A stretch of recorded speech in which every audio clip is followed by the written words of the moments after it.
Come and fly away with me. Come and fly away with me. Come and fly away with me. Come and fly away with me. Come and fly away with me. Come and fly away with me. Come and fly away with me. Come and fly away with me. Don't you be afraid, everything will change. You and I jumping off the edge. They say dreamers never die. So To understand Iran is to understand the concept of a crossroads. For millennia, this vast plateau has acted as the bridge between the East and the West, the Silk Road's Golden Gate. It is a land where the echoes of ancient kings mingle with the pulse of a modern, youthful generation. Often misunderstood and frequently misrepresented, the true Iran reveals itself not in politics, but in the hospitality of its people and the intricate geometry of its mosques. Today, we aren't just looking at a map, we are tracing the timeline of human civilization. From the sprawling concrete jungle of Tehran to the silent mud brick alleys of the desert, we are embarking on a journey through the heart of Persia. Our journey begins in Tehran. It is a city that never seems to catch its breath. Nestled against the snow-capped Alborz Mountains, it is a chaotic symphony of 15 million lives. To the outsider, it may seem overwhelming, but look closer, and you'll see the layers of history stacked like sediment. In the north of the city, the air is cool and the lifestyle is modern, while in the south, the heritage of the Qajar kings still breathes through the Golestan Palace. This Palace of Flowers was once the pinnacle of Persian luxury, where every wall is a mosaic of mirrors designed to reflect the light of a changing world. It represents a time when Persia began to look toward Europe, blending Western motifs with the timeless artistry of the East. But the true energy of Tehran is found in the Grand Bazaar. It is more than a marketplace, it is an economic fortress.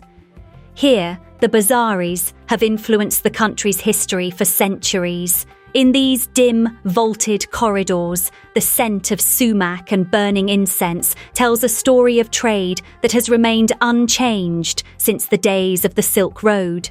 Traveling south, we reach Isfahan. If Tehran is the brain of Iran, Isfahan is its soul.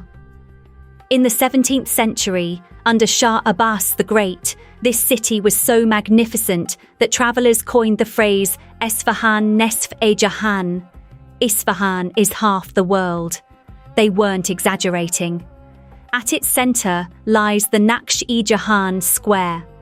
Standing here, you are surrounded by the four pillars of Safavid power, the clergy, the monarchy, and the merchants.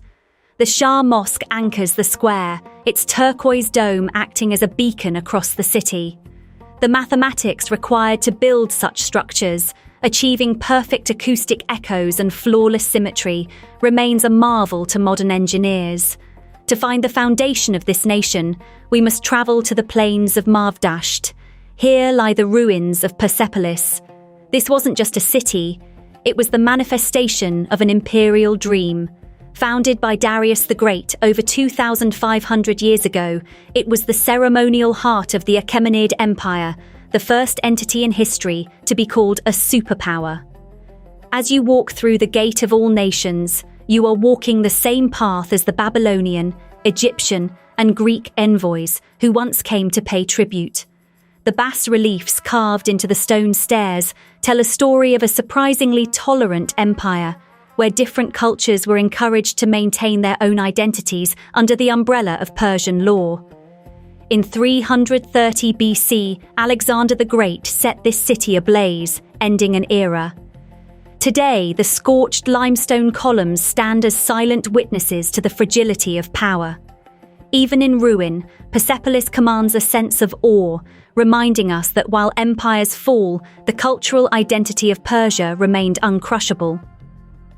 Just a short drive from the ruins is Shiraz, the city of poetry, wine, and flowers.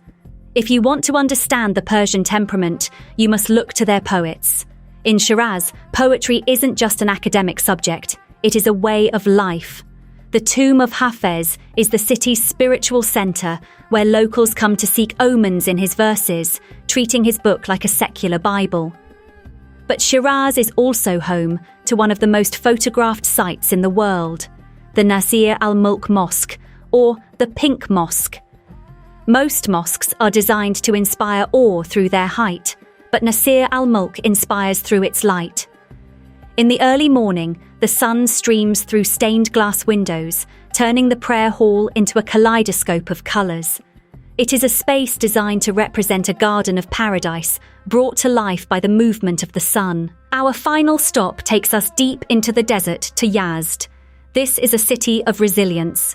Built entirely of adobe, Yazd looks as if it has risen directly out of the sand.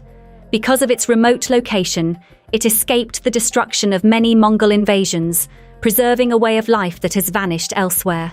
The skyline is defined by badgirs, or wind catchers. These ancient towers are a masterclass in sustainable engineering, catching even the slightest desert breeze and funneling it down to cool the homes below without a single watt of electricity. Beneath the streets, a network of qanats, ancient underground aqueducts, still carries water from distant mountains to the heart of the desert. Yazd is also the final stronghold of Zoroastrianism, the ancient faith of Persia. At the Towers of Silence on the outskirts of the city, and the Atash Behram, where a sacred fire has burned for 1,500 years, we see the roots of Persian dualism, the eternal struggle between light and dark, truth and lies. It is the perfect place to end our journey at the very beginning of the Persian story. Iran is more than a destination. It is an experience of the senses. It is the taste of saffron, the touch of a hand-woven silk rug, and the sight of a blue dome against a desert sky. It is a land that has survived conquests and revolutions, yet its core remains unchanged. A deep pride in its history and a legendary warmth toward the stranger.